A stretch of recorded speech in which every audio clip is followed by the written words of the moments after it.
বিপিএলের উদ্বোধনী দিনে নিরাপত্তা ব্যবস্থার চরম অবনতি দেখা গেছে স্টেডিয়াম গেটে। কিছু উচ্ছৃঙ্খল দর্শক গেট ভেঙে ভেতরে ঢোকার চেষ্টা করে।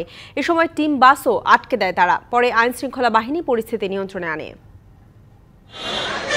নানা কারণে বিপিএলের 11তম আসর ক্রিকেট প্রেমীদের আগ্রহের কেন্দ্রবিন্দুতে। ম্যাচ টাইম দুপুর 1:30টায় হলেও সকাল 10টা নাগাদ বীরপুর স্টেডিয়াম এলাকায় জড়ো হতে দেখা যায় দর্শকদের।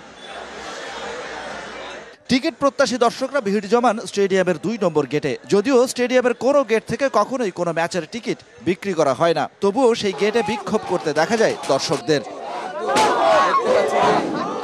এক পর্যায়ে মূল গেটে হামলা করে বিক্ষুব্ধরা। গেট ভেঙে ভেতরে ঢোকার চেষ্টা করতেও দেখা যায় অনেককে। স্টেডিয়ামের বাইরে ফেস্টুন ব্যানার বোর্ড ভেঙে ফেলা হয়। ভয়ানক এই পরিস্থিতির মাঝে চলে আসে টিম বাস। বিক্ষোভকারীরা এ সময় টিম বাসকেও বাধা দেয় স্টেডিয়ামে ঢুকতে।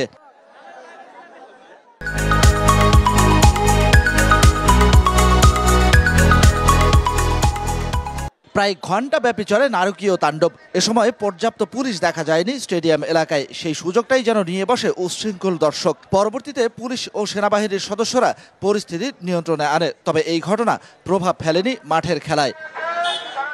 বিপিএলের উদ্বোধনী দিনে এমন নৈরাজ্য সৃষ্টি হবে সেটা হয়তো কেউই কল্পনা করতে পারেনি, কিন্তু কর্তাদের অন্তত অনুধাবন করা উচিত ছিল তারা আসলে টিকিট কিভাবে দর্শকদের হাতে পৌঁছে দেবেন। সেই পরিকল্পনাটার ফাঁকফোকর গড়িয়েই এই ধরনের অনাকাঙ্ক্ষিত পরিস্থিতির সৃষ্টি হয়েছে। শান পাপন, ডিবিসি নিউজ, ঢাকা।